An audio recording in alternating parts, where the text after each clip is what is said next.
welcome to the Sprint. This is the time we take a break from that heavy news cycle of the day and give you guys just the good stories that'll make you feel good, keep you smiling, raising awareness, scratching your head sometime.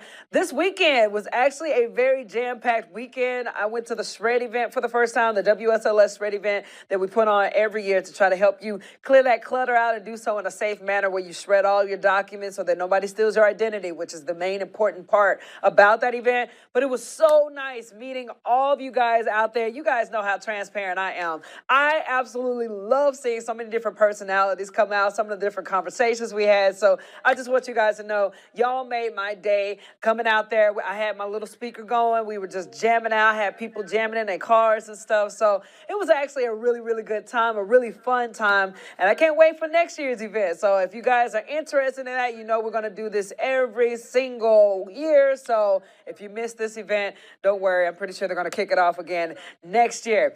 Got some stories to bring y'all today. Things that'll make you, again, think twice about self-driving things. For example, check out your screen. Bam! Ooh, shakalaka. If you look at your screen right now, we're going to pull it back just so you can see one more time. Boop.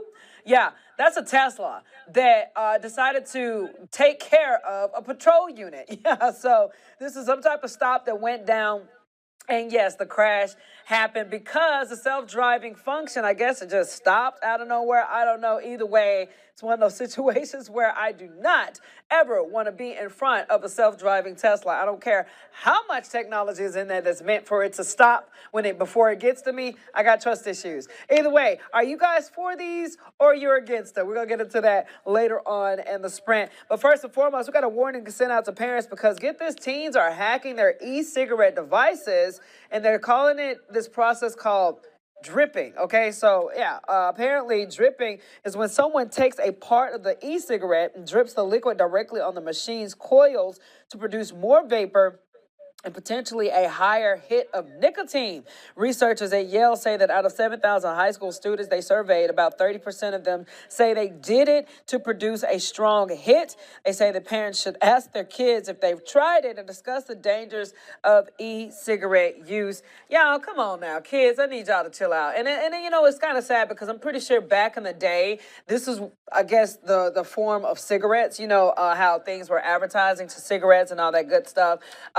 Well, my thing is, it's kind of like you could tell it's an issue when they're going out their way to take a part of an e-cigarette pen or whatever and put more stuff on the coils just so they can get a better nicotine hit. I don't know. Either way, I'm just over here like, we got to be better. We got to be better, kids, y'all. I mean, it ain't that deep. We got to make sure we definitely figure out better ways to manage our health and our unfortunate addictions. So hopefully parents get on that, have those conversations more often than not. Check out this. We got another warning to tell you guys about the scam situation going on where people are trying to impersonate the government. Apparently, scammers are targeting consumers by impersonating the government from local police to federal agencies. New data from the Federal Trade Commission shows that consumers reported losing $76 million in cash to government impersonation scammers in 2023. That amount was nearly double from 2022. In just the first quarter of 2024, consumers have reported losing $20 million to those scams. So we do not need people getting into issues with that. A common pitch is that the money needs to be sent or transferred to address an urgent issue or serious problem. And also the demand comes with dire warnings and threats. You guys remember my story. I always tell you about the story where the guy was trying to get me to do this whole deal with the car warranty and stuff like that. And they were just like literally being very, very, very like aggressive about it. Yeah, no, anytime you got that type of stuff, that should be your first red flag. But secondly, ain't no government officials going to call you and ask for stuff like this, okay? You guys got to make sure we all use common sense here. And what's so unfortunate about it is that, yeah, they like to prey on our elderly a lot because, again, you know, with technology and changing and stuff every single day, it's hard for them to keep up with it. So, you watch out for your family members, and definitely watch out for yourself as well, because again, they'll get you before you even realize you've been gotten. All right, guys, let's get right into this. You know, your mom and your parents have always said it's good to eat your vegetables. I personally was a fruit person growing up, but now as an adult, I'm more of a veggie person. Either way, whether you love them or hate them, you got to celebrate them today because it is National Eat Your Vegetables Day. Veggies can help control your blood pressure, lower cholesterol, and lower heart disease risk. Health benefits are countless, and we're not just talking to the kids. Again, eating vegetables is vital to adults as well. So I'm all about the cucumbers all day, every day. I'll eat those just like chips. I can eat celery sticks, of course, with Buffalo Wild Wings and stuff like that. Corn, I'm a big corn person as well. So yeah, there's a lot of favorites out there with a lot of people. So I'm pretty sure you can find ways to try to celebrate as much as possible. We were talking about the shred event and how fun it was. Dude, again, hundreds of people came out. We were doing like the little clicker every time somebody was coming through, and they had it wrapped around the Berglund Center. Like, it was crazy, but it was so much fun. And I remember when I was in charge of the clicker thing, I was at 1100 and something. So again, hundreds of people came out to get their documents shredded. Here is just a preview. We got Sydney Jack's timer showing you that look. I am here to shred. Over 1,000 cars made their way to the Berglund Center Saturday morning to take part in the WSLS Shred event. Getting ready to shred. Yeah, why is that? Because we got a ton of it. Do you? Yeah, definitely. Yeah. 10 years worth at least. 50,000 pounds of paper collected and soon to be shredded to help clear out clutter. I'll be glad to get rid of this stuff. Why are you so anxious to get rid of it? It's been piling up at my house for some time and just ready to do a clean out. And protect personal information. This will be, one less thing to worry about. Definitely, man. Like I said, it was a big party. We thoroughly enjoyed it. And like I said, we love seeing everybody out there. I always joke about it. I think it's funny because you guys know me by now. I'm very transparent, but on air, I look a bit different from what I do off air. And here's just one of those funny interactions that I had with this gentleman. I forget his name, but I have dreadlocks. Obviously, we wear a different hairstyle for air. And he came up and his first question to me was, "Where's your hair at?" And I was just like, "It's off today because it is way too hot outside," So it was things like that and moments like that that had me just laughing so hard. Again, it was just a good time seeing all of you guys come out. Everybody, for the most part, were in great mood. So it was and it also was good to come back and help, especially our older population, get rid of those documents so that they are not victim to some kind of fraud. Either way, let's get to meteorologist Edward Shaw. Y'all have seen him. He is our newest Met. He kicked off his first appearance this weekend, and then he was with us this morning. He's bringing in the hot temperatures that we're dealing with for the next couple days. Hey everybody, I'm meteorologist Edward Shaw. Let's take a look at some of today's top stories when it comes to weather. It's going to be a real steamy week. We're going to heat up with the heat and humidity, with the hottest temperatures being later in the day.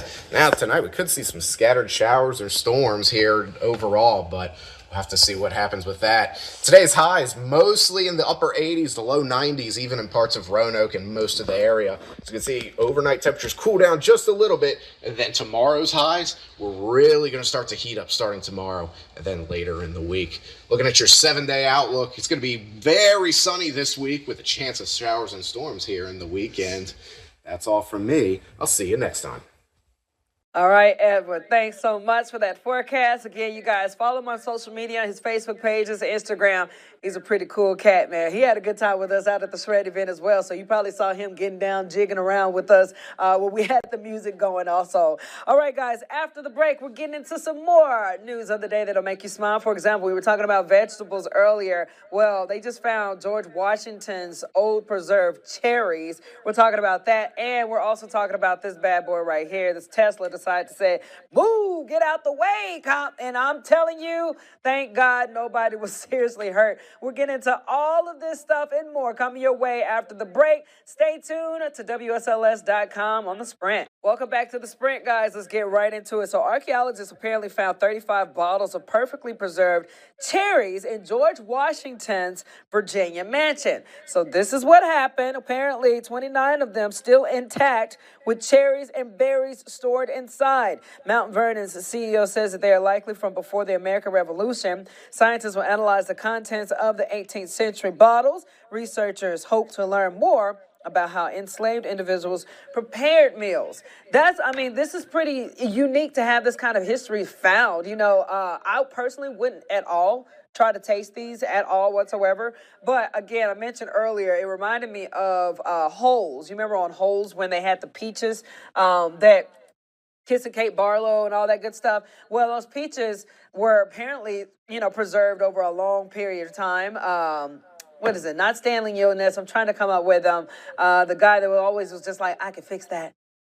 Jazz gonna have to help me out. I just know there's a character on there, and I know his name, but I just can't put my finger on it. We'll get to it when I get to Jazzy Jazz. But Jazz, if you listen to me, I can fix that. Figure out who that character is for me. Either way, those peaches saved Zero Nim's life when they got up to the top of the finger, the little thumb that was sticking out. And next thing you know, the rest is history. You've never seen Holes or read the book, you definitely should do so. All right, let's celebrate real quick. Get you guys in the mood for 4th of July. Preparations already underway for Independence Day. Roanoke City will hold their Freedom Festival at Rivers Edge Park July 5th. There will be family-friendly activities, live music, followed by a 15-minute firework display.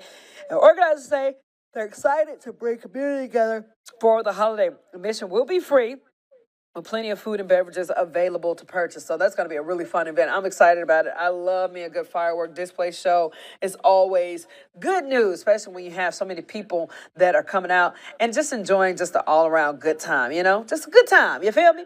All right, guys, look, already know men's best friend is just something special, especially when it comes down to protecting their loved ones. Well, this dog from New Mexico captured the hearts around the world. His story is going viral because he risked his life to protect his family from a potential intruder. This is what happened.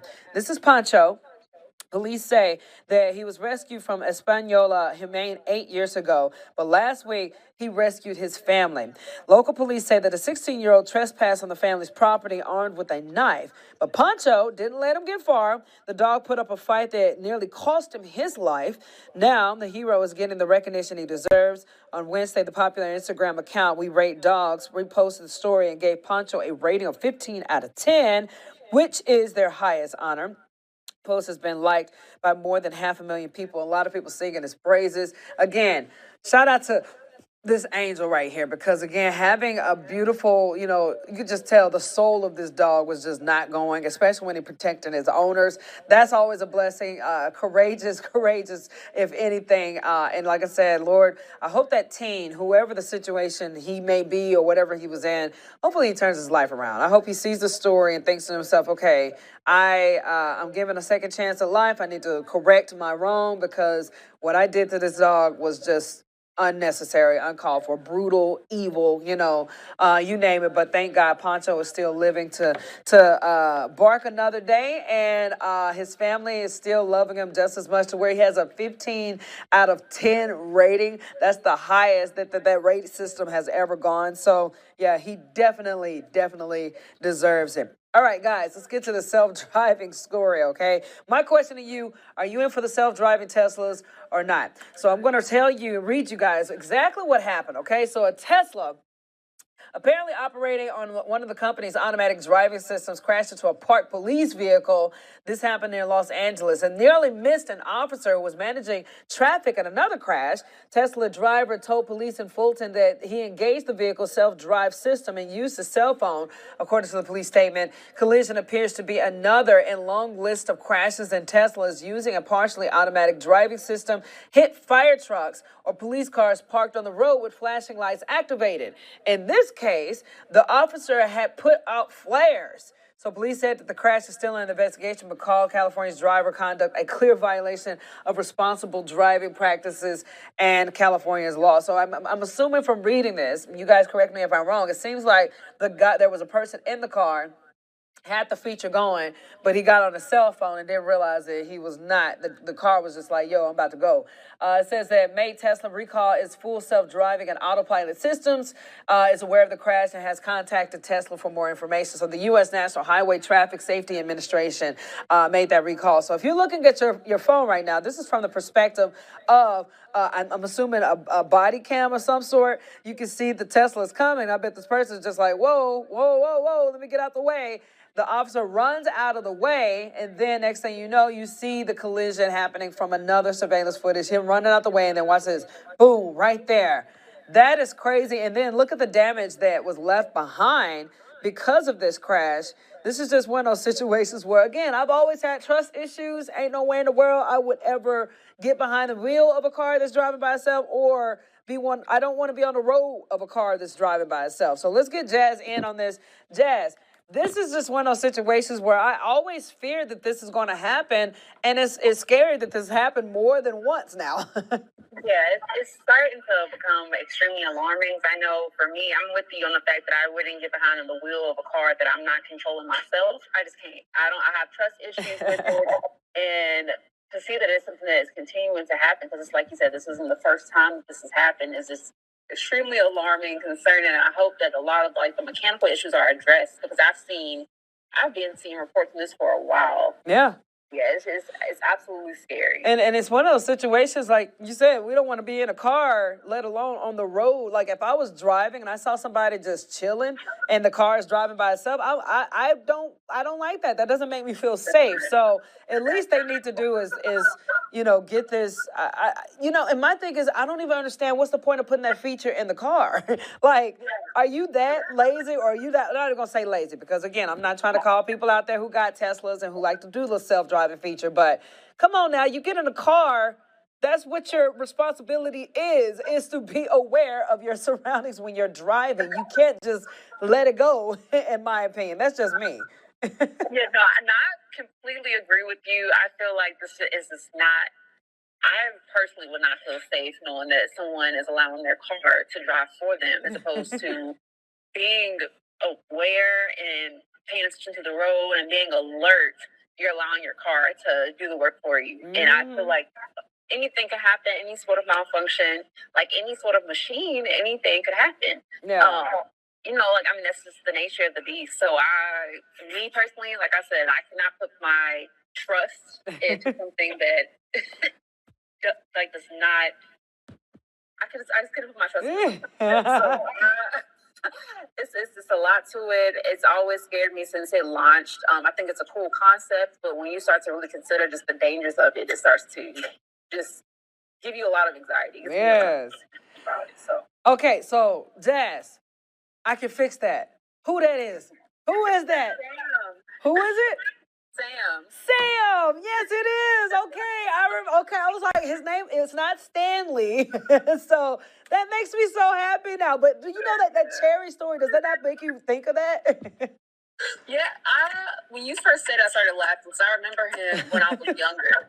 And I remember my dad would just always roast him, because he would always say that with everything. I can fix that. It's a classic movie. Yes, definitely. And last but not least, Jazz, you were kind of manning all of the live streams from the Shred event.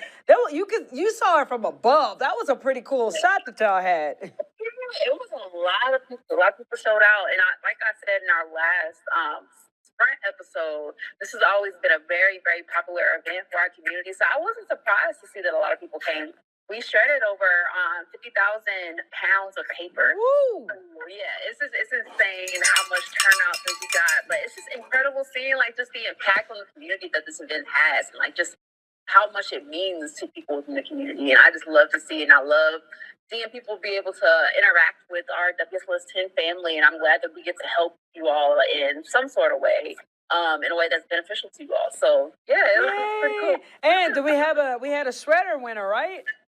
Yeah, it hasn't been announced that it hasn't been announced though yet. Okay. It will be announced at some point today, and we'll send out a notification to the lucky winners. So Yay. we had a lot of exciting things going on this weekend. But yeah, it went really, really well. Like, it was a lot of fun. Awesome. Where I was sitting, it looked great. So Yes. I'm glad that everything was smooth. It wasn't chaotic, and we got some nice feedback too. We had a viewer reach out to us and said that it was excellent and that it was smooth and well organized. So that made me really happy to hear. Awesome sauce, Jazz. Well, thank you, girlie. Have a good one. All right, bye. All right. Well, hey, man, I'm going to go ahead and give a pre-congratulations to whoever got the shredder. But yes, as she said, it went really well, and it was so great seeing all of you guys come out with the feedback and just having a good time, man. Doing something good for the community. I absolutely thoroughly enjoyed it. Again, guys, thanks so much for joining us on The Sprint today. You already know we are here Monday through Friday at 12:30 p.m. and then again at 6:30 p.m. So if you miss an episode, don't worry. It's also online. And if you got something you want to say, you want us to talk about, send it our way because we would love to chit-chat back and forth with you on anything you guys want to talk about that's going to, again, give everybody another break from that heavy news cycle, but give them a chance to just have a talk, a conversation at the dinner table, at the lunch table, on a walk, whatever you're doing. Just make sure you tune in with us in the afternoon and evening on WSLS.com. We'll see you guys back here tomorrow on our Tuesday in the afternoon and evening again on The Sprint.